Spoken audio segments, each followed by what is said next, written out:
me when I think about you. I can't sleep at night, long distance flights with all of my love. I miss you.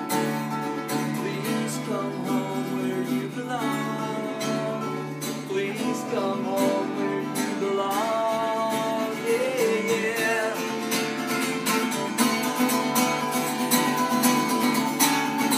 I'm searching for some kind of answer. No closer, running out of time. And the clock, it keeps on ticking. I feel so helpless, I feel so blind. It's been a week for you too, my heart cries out for you. Please come home where you belong. Please come home where you belong. Yeah, yeah.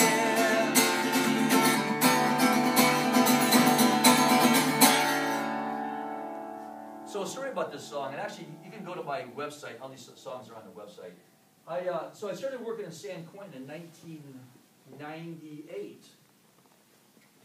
And initially when they asked me to go to San Quentin, I thought I would probably go for about a 12-week program, get a bunch of information, maybe write a song, but I would go back to these kids at juvenile hall that I've been working with and try to explain to them it's not what they're thinking, because I've heard all the stories, which I'm sure you might have heard some of those stories. You go to prison, you can hang out with your homies, you can lift weights, you can do whatever you want to do, and you come out and you're more buffed out. That's all on TV. That's all bullshit. That doesn't happen anymore. There's no more weights in San Quentin. You can't smoke in San Quentin. A lot of the guys that I work with, they go, oh, hey, I'm not going to do it. They're not going to do anything to me, man. I'll kick their ass. Yeah, I'm not gay. I'm not. Well, let me explain to you, all you guys, so you can explain to your kids that you work with. First of all, nobody's gay in prison. And if you call me gay because I'm going to get it on with you, I'm going to kill you. I'm going to get it on with you because I just want to see the look on your face. That's it. You got three choices of a fish. What's a fish?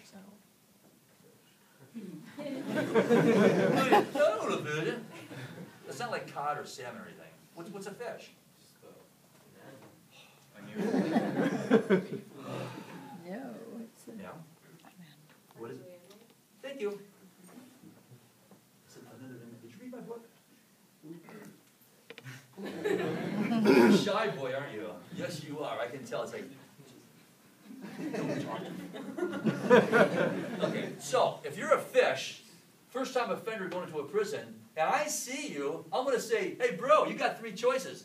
Bend the few in the dude-down with you right now, shank her, in other words, stab her and kill her, which means you're never going to leave here again alive, or just go kill yourself. That's the truth. Now, all these kids I work with go, well, my dad didn't tell me that. My dad told me it's going to be cool in prison. It doesn't work that way. So I started this journey. So I thought if I was to go to San Quentin for just 12 weeks, I'd either write a song, talk to the kids, do whatever it took to do this program. Well, that 12 weeks turned into 3.5 years. And it changed my life incredibly. So here's how my journey started. The minute I walked into San Quentin State Prison, the minute I walked through those doors and I heard that big door shut behind me, I now know what you feel like as a woman. So when all you guys see women and go, I know how that feels. It's not a pretty feeling. So think about the next time you do that to a woman, because it's not a real good feeling. Because I was in a room, I was in a land where I was dressed like this. I didn't have the cloth on, which is denim, and I didn't have a uniform on. So right away, I got the guys coming up going,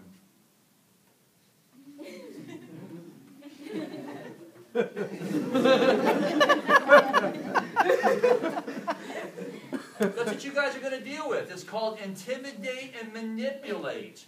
You're going to deal with kids where you're going to deal with them and go, Johnny, could you give me a bottle of water? He's going to go, hey, fuck it, you get your own water. I'm not going to get it for you. You do it. And then you got to make a decision. Now, hopefully then the decision's not going to be yelling at them, because these kids that you're going to work with, you yelled at enough. Explain it to them. That's what I had to learn when I went in this, because all he was doing to me is he wanted to get a reaction. That's it. He just wanted a reaction. Just like the kids that I work with in juvenile hall. They just want a reaction. And I wasn't going to give it to him. Hey, bro, what's going on? I'm not going to react to you. But I was really nervous. Intimidate, manipulate. These gangbangers, all they think about is intimidate, manipulate. That's why they got that. You don't see them walking like this in front of their grandparents, do you? You don't see that demeanor in front of their parents for the most part. Doesn't happen. So I would go in every Tuesday and Wednesday at San Quentin. Wednesday morning I'm back at juvenile hall talking to these kids. I would see guys that would come into my room that were really big and intimidating. Teeth would be all knocked out. They'd have their fingers that like they were eating Cheetos, and it's just really cheap cigarettes. Shaved head, tattoos everywhere. They'd walk, hey, boss man, how you doing? What's going on? They'd be just really grody guys would walk in because there's officers all around. But as soon as they would get past the officers and in the room and the officers would leave, they go, hey, Buzzy, how you doing? Hey, what's going on? And I watched this, and you guys laughed, but they turned into 8-year-old kids, and I got it. I was like, wait a minute here. They've just dropped the machoism. Because I deal with these guys, too. All my friends are macho. And I hope you guys, because there's a lot, you know, this macho thing is really ridiculous. Because I get these guys that go to the gym. Ever get guys like this?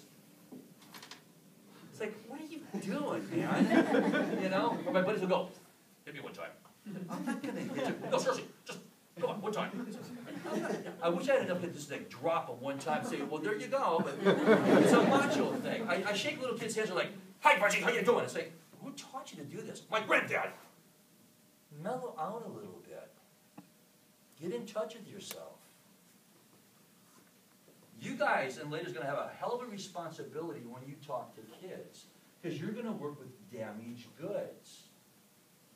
You're going to work with kids that are broken flowers that hopefully you will inspire and repair.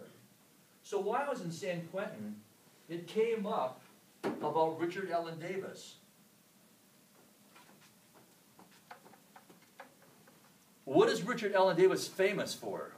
2 things. I'll tell you the first one. He killed Pollyanna Class. What's he famous for? Anybody? 3 strikes. 3 strikes. 3 strikes. California got pissed off. Man, we're going to change this around. We're going to put everybody in prison. I don't care what they're doing. I don't even care what they look like. Just throw them in prison. Pack it up. Richard Allen Davis. So when I sang that song in prison, I explained to these guys, one guy goes, hey, boss man, can you play us a song you wrote? Because I'm doing all this song, you know, bowl the money, bowl the show, ready to get ready now. Go. So I thought, well, sure, I'll do one of my own songs. And so I sang this song. I had 13 guys crying like little kids holding their heads. I got it again. They're just people. They're just people. I didn't know what to expect when I came down here, because I talked to so many people, I just didn't know what to expect. I didn't know if it was going to be a bunch of old farts, young kids. I wasn't sure really what to expect. I'm totally blown out in a great way to see what we have here. You guys are the future. You ladies are the future. This is very, very extremely cool to have this happen. One of the stories I was told in juvenile hall is this little girl stood up and she said, Buzzy, can I ask you a question? This is all these kids. I said, sure, what's up? She goes, so I heard you go to San Quentin. Is that true? And I said, that's true. Could you tell my dad that I forgive him for molesting my sister and I, and that we love him? Could you tell me I miss him? What do you say? First of all, I don't know her yet. It's all numbers. Second of all, the innocence of a child. So you got to remember when you're dealing with kids, when you're talking to these kids, they come from a whole other world than maybe you and I do. So you can't judge the people you're about to work with. You got to have love in your heart in order to make these kids understand that you care for them and you can give them hope. Because most of these kids don't have hope. They don't understand what hope is. Some of the rules in San Quentin, which I thought were pretty amazing, is you got to have a picture ID. If you don't have a picture ID, you're not going to get out. which I can see me call my wife, that'd be good. Yeah.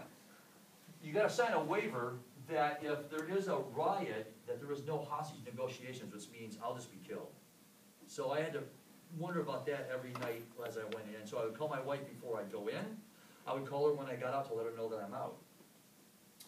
You have to, let's see, so I had that picture ID. I think I got that one. Yeah. What was it? Intimidate. I'm just making sure. Picture ID. Running denim. Okay. And the big one is they'll shoot you if you run. So I can only imagine if I'm late for a class because it's supposed to start at 6. So if they let me in at 7, you don't want to run because there's going to be an officer on the guard tower or the catwalk.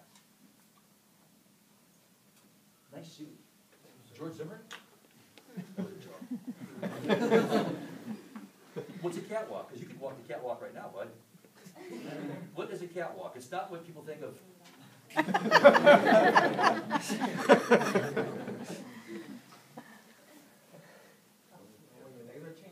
One more time? When your legs are chained up? No. Let's get going.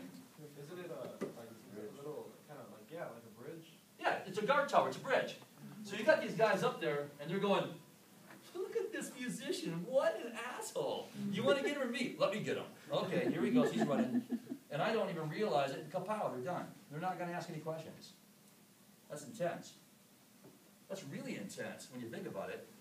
So I have all these guys that I go see every Tuesday, Wednesday night. I start to like them because I'm seeing on the side. You got to be careful because, let's go for another question. Am I doing okay with the questions? Yeah? Am I doing okay with the questions? Am I doing okay? Yeah. Okay, good. Great. Thank you. Thank you very much, honey. Rock and roll, baby. Who's more institutionalized, the officers or the inmates? Yes. Absolutely. Never call an officer a guard. Here's the other one. Power control, because you guys are going to have the power. Ladies, you ladies already have the power. I know, that's crazy. It's true, though. Women are crazy, guys are stupid. The reason women are crazy is guys are stupid. It's even nuts. I hate to say it's true. We're kooky guys. So you got the power. Let's face it, we do. So you want to utilize the power correctly. You want to be able to talk to these kids and make them understand that you do care, that you have hope, that you believe in them. Like I believe in every one of you. I think it's a big deal.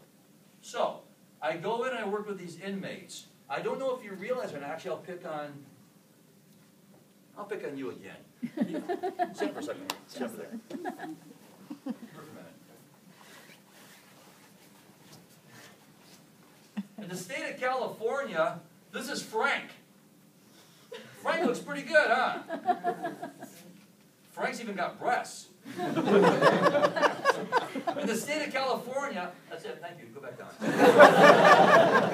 In the state of California, if you're an inmate, this really grosses people out, and you go in for a sex change, we all pay for it. I see his eyebrow go up. That's your constitutional right.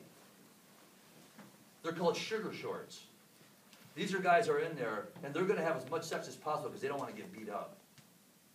Because that's what it is. I've talked to, when I was in San Quentin with these guys, I talked to a couple of the officers, and this one officer goes, "I want to know what, boss man, I've seen guys come in here that are 19 years old, and in 1 year, they turn into old men." 1 year. Why is that?